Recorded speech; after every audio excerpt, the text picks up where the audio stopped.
No, I don't think he will. I think this situation right now, it's run its course, and I think that there's going to be a scapegoat for this season. It's not going to be Harry Roseman. It's not going to be Doug Peterson. It's going to be Carson Wentz. He's going to be the one out, especially since Jalen Hurts has come in and given him somewhat of a spark. He hasn't showed that he's going to be a star in this league necessarily, but this team seems to be better with Jalen Hurts, and I feel like they can't have both of them next year. A throuple is one of those things that seems like a good idea until you actually experience it in practice. It is too difficult to pull off. You need one person, a relationship between the quarterback and the team, and I think that Carson Wentz is the odd man out. He's going to be looking for a new suitor this offseason. Okay, a lot of teams might have interest there. So for one quarterback question to another, will Cam Newton be on a roster, period, next season? Yeah, absolutely. I think Cam Newton showed that he was willing to take league minimum last year because he wanted to reestablish how good he was. So I don't see what's changed. I think he still seems motivated. All his words suggest that he wants to come back, and I don't think that it's about money for him necessarily. And I'm not 100% sure that he won't end up back in New England. It seemed like what Bill Belichick's comments suggested and what everyone around there suggested, they really like having Cam Newton there, but they had issues around him and they had issues on the defensive side of the ball. I don't know if I agree with that. Cam Newton himself was a big part of the problem, but I could see him back in New England or somewhere else as a backup. He'll certainly be on the team next year if that's what he wants to do. It will be very interesting if he ends up back with the Patriots. Finally, which AFC 10-5 team do you have missing the playoffs? I mean, it hurts me to say it, but I think it's the Dolphins. As impressive as what Chris Greer and Brian Flores have done down there, they're way ahead of schedule, considering that they were awful last year. So bad that I thought they were tanking at the beginning of the season. They were getting blown all the way out. Now to being a team that is playoff caliber. They may not make it, but they are good enough to be in the playoffs. And I made the mistake of disagreeing with Brian Flores in the past when I thought he was tanking, but he clearly wasn't. But I kind of disagree with him again now because it seems like they're leaning towards Tua being the quarterback for this particular game. Maybe he's the quarterback for the future. I hope he is. I'd like to see once he's fully recovered, a year away from that injury, has some time in that system. But I'm not sure that he's the right guy for this particular game. They need to beat the Buffalo Bills. And right now, the Bills have the best offense in the league. They're playing as well as anybody, including Kansas City in this past month. So if you're going to beat the Bills, you're going to need to go with, in my mind, Ryan Fitzpatrick. It's high risk, high reward. You could get blown out with Ryan Fitzpatrick because bad Fitzmagic might show up or Fitztragic might show up. But I think with Tua, you're going to play within the confines of a particular offense. You're not going to blow anybody out. He's not going to make a bunch of mistakes. It reminds me of when Drew Brees was hurt and we were deciding between Jameis Winston or Taysom Hill. When they were playing the Chiefs, I felt like you got to go with Jameis Winston. But in this situation, I think Fitzmagic is the guy that you have to give a shot to get into the playoffs. That is very interesting. You are the first person, we've been talking about this all week, you're the first person to mention that Fitz should start, which I think is really fascinating. Okay, so Des, you're from the South Florida area. It made what do me you feel think like I was wrong. Oh. What do you say, Ryan? What do you think about that Fitzpatrick should start? You know, this is the deal. I live in Miami, right? And I actually sent out a tweet after the last game. I know you guys think that RC's the only one on the show with a Twitter account, but I have one too. And I said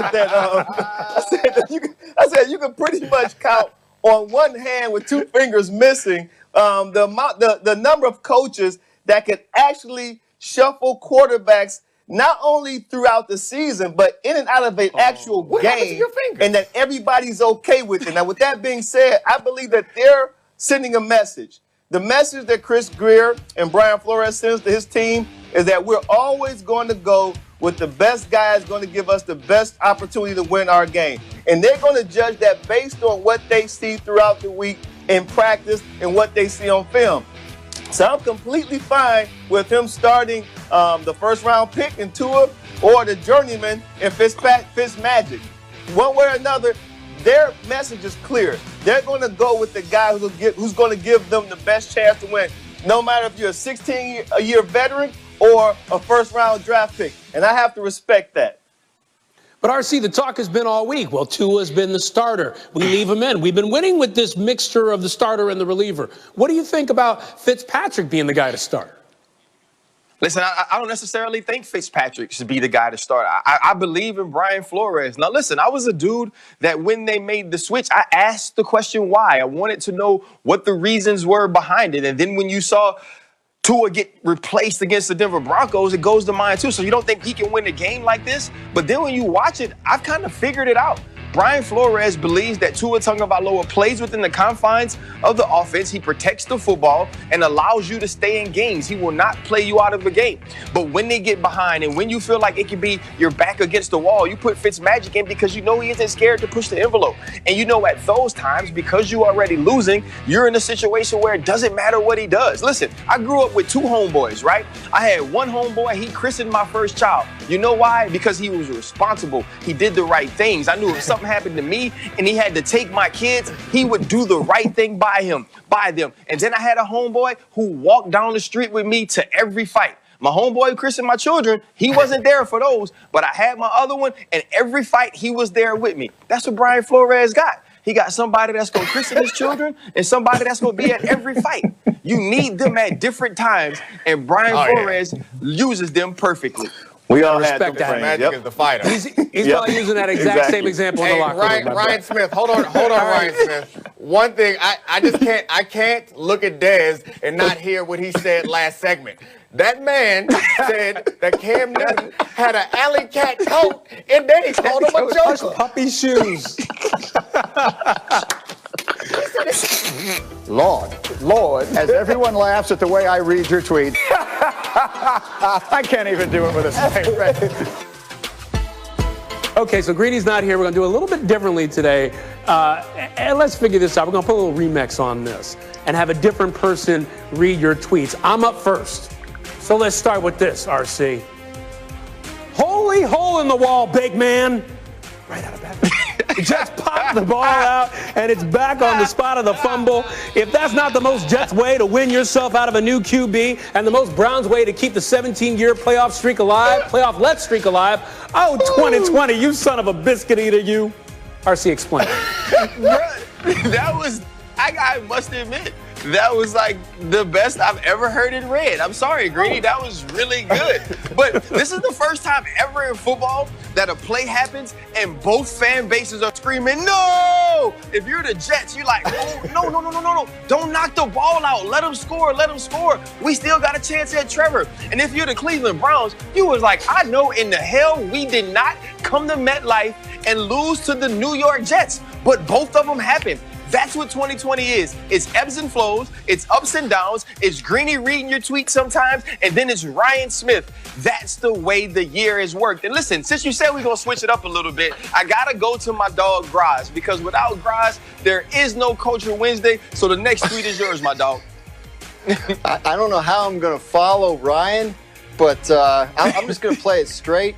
This one said, looks like somebody or somebodies watched Rodgers and Adams cut the fool last night. Allen and Diggs are showing their whole tail right now. I mean, Randy Moss, moon the crowd type action.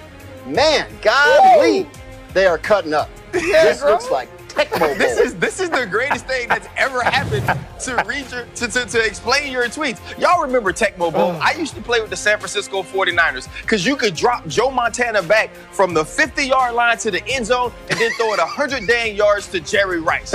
And that's what it's starting to look like. And you know what? I can tell that the Bills were watching the Green Bay Packers like Orange Juice Jones. Not orange juice, Orange Juice Jones. And you know what he said? He said, I saw you and him walking in the ring. Well, Josh and Stephon saw Aaron and Devontae playing in the snow. And they wanted to make sure that all the people knew that they could do the same dang thing. And listen, it can't be Culture Wednesday if my dog Dom don't get his chance. And for Dom, I got a special one. I made sure to put in a reference I knew he'd get and knew he'd understand. Well, I'll get them all the time. I ain't missed one yet, just like you ain't missed one of mine. But I can't read like them, so I'm